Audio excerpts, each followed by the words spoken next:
اللہ کے پیارے محبوب ساری کائنات کے مالک و مختار ہمارے آقا مولا حضرت محمد مصطفیٰ صلی اللہ علیہ وسلم ایک مرتبہ حجامت بنوا رہے تھے۔ صحابہ کرام کی قطاریں لگ گئیں نبی پاک علیہ الصلوۃ والسلام کی زلفوں کا ایک ایک بال حاصل کرنے کے لیے۔ تو حضرت سیدنا ابو بکر صدیق رضی اللہ تعالیٰ عنہ کو بھی نبی پاک علیہ الصلوۃ والسلام کی زلف مبارک کا ایک بال نصیب ہو گیا۔ آپ نے اس بال مبارک کو گھر لے جا کر خوشبو لگا کر ایک بلند مقام پہ ایک محفوظ جگہ پہ رکھ دیا۔ دوسرے دن جب گھر میں گئے تو دیکھا کہ وہاں اللہ تعالیٰ کے قرآن کی تلاوت ہو رہی ہے۔ تلاوت ہو رہی ہے لیکن تلاوت کرنے والے نظر نہیں آ رہے۔ حضور علیہ الصلوۃ والسلام کی بارگاہ میں عرض کی، یا رسول اللہ میرے گھر میں تلاوت قرآن ہو رہی ہے لیکن تلاوت کرنے والا نظر نہیں آ رہا۔ تو نبی کریم علیہ الصلوۃ والسلام نے ارشاد فرمایا کہ اے پیارے صدیق، جو آپ نے میری زلف کا ایک بال مبارک گھر میں جا کے رکھا ہے خوشبو لگا کر محفوظ اور اونچے مقام پر، تو وہاں اللہ تعالیٰ کے فرشتے آ کر تلاوت قرآن کر رہے ہیں۔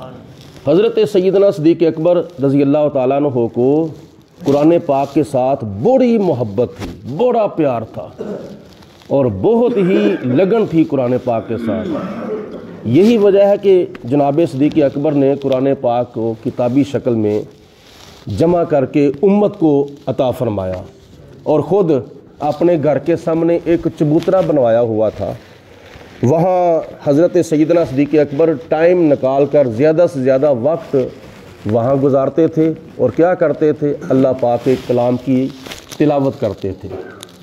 قرآن مجید فرقان حمید کی تلاوت قرآن یہ مسلمان کے لیے بہت بڑی سعادت مندی ہے اور بہت بڑی خوش نصیبی ہے، اور امت کے سب سے پہلے حافظ قرآن وہ بھی حضرت سیدنا صدیق اکبر رضی اللہ تعالیٰ عنہ ہوا ہے۔ اس بات سے ہمیں سبق یہ ملتا ہے کہ ہم لوگوں کو قرآن پاک کے ساتھ کتنی کو محبت ہے اور کتنا پیار ہے، ہم قرآن پاک کو کتنی کو اہمیت دیتے ہیں۔ کسی موقع پر ہم قرآن پاک کو اتنی اہمیت نہیں دیتے جتنی اہمیت ہم کسی کی فوتگی کے اوپر دیتے ہیں۔ یہ ہمارا ایک عجیب و غریب طریقہ نکل آیا ہے کہ قرآن پاک صرف اور صرف ختم پہ پڑھنا ہے، یا کوئی فوت ہو جائے تو اس کی روح کو ثواب پہنچانے کے لیے پڑھنا ہے، وہ بھی کسی سے پڑھوانا ہے، خود نہیں تکلف کرتے۔ مدرسوں میں کہہ دیا، تجھے مجھے کہہ دیا قرآن پاک کی منزل مجھے چاہیے، کیا کرنی ہے؟ میرا فلاں جی فوت ہو گیا ہے تو میں نے وہاں ختم کے اوپر لے کے جانا ہے۔ بندہ پوچھے قرآن پاک صرف اور صرف مرگوں کے اوپر پڑھنے کے لیے آیا ہوا ہے؟ نہیں، قرآن پاک خوشیوں کے اوپر بھی پڑھنے کے لیے آیا ہے۔ قرآن پاک عدالتوں میں فیصلے کرنے کے لیے آیا ہے۔ قرآن پاک ہر مقام کے اوپر پڑھنے کے لیے آیا ہے، اور قرآن پاک سے یہ دنیا کی چند روزہ زندگی گزارنے کا طریقہ اور سلیقہ سیکھنے کے لیے آیا ہوا ہے۔ قرآن مجید فرقان حمید سننے کے لیے آیا ہے، سیکھنے کے لیے آیا ہے اور سمجھنے کے لیے آیا ہے، اور اس کے اوپر عمل کرنے کے لیے قرآن پاک آیا ہے۔ لیکن ہمارا اتنا عجیب طریقہ ہو چکا ہے کہ ہم قرآن پاک کی طرف توجہ نہیں دیتے۔ ہم نے سال بھی قرآن پاک گھر میں نہیں کھولا تو کوئی پرواہ نہیں ہے۔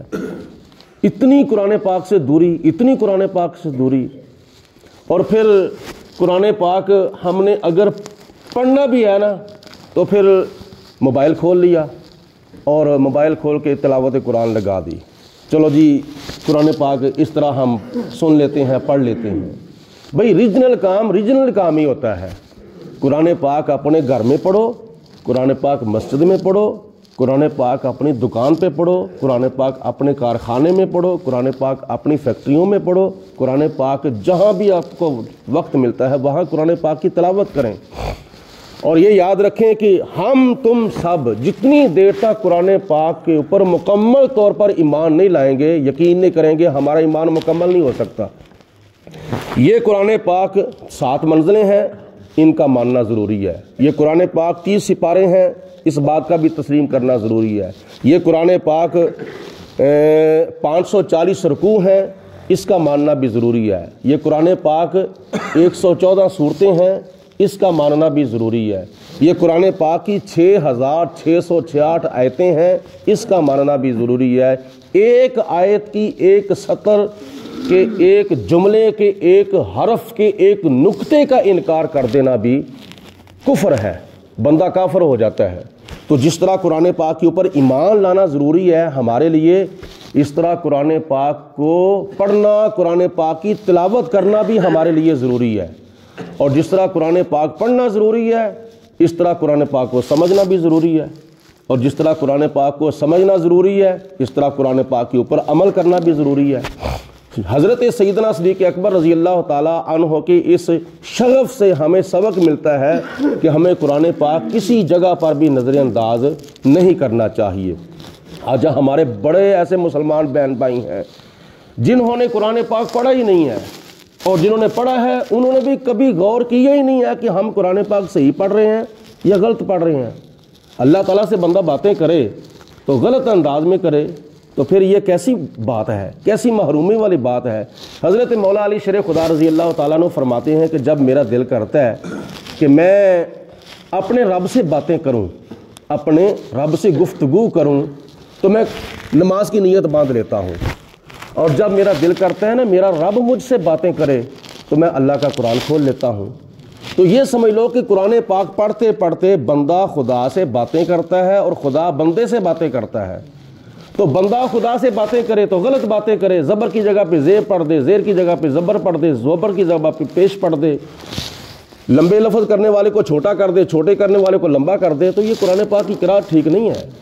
میں ان لوگوں کو ضرور عرض کروں گا کہ جنہوں نے قرآن پاک پڑھا ہوا ہے وہ کبھی کبھی نہیں بلکہ اکثر اوقات اپنی تلاوت پر غور کیا کریں کہ ہم قرآن پاک صحیح پڑھ رہے ہیں۔ اگر صحیح نہیں پڑھ رہے تو ہم کسی کو سنا لیں، اس میں کون سی شرم والی بات ہے؟ اس میں کون سی ایسی ویسی بات ہے جس کی وجہ سے بندے کی انسلٹ ہو جاتی ہے؟ قرآن پاک کسی کو سنا کر اپنے قرآن پاک کی تلاوت کی اصلاح کریں، اپنی قرأت کو درست کرنے کی کوشش کریں، کیونکہ یہ قرآن پاک دنیا کے اندر بھی کام آئے گا، قبر کے اندر بھی کام آئے گا، حشر کے اندر بھی کام آئے گا۔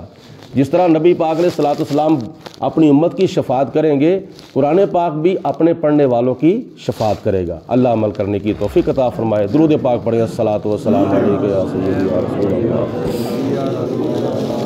وعلی آلک وصحبک یا سیدی یا حبیب اللہ۔ الصلاۃ والسلام علیک یا رحمۃ للعالمین وعلی آلک وصحبک یا خاتم النبیین۔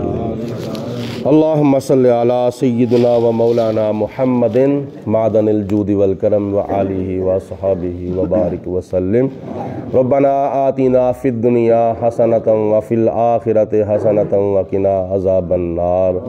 اللہم اعنی علی تلاوت القرآن و ذکر کا و شکر کا و حسن عبادت کا۔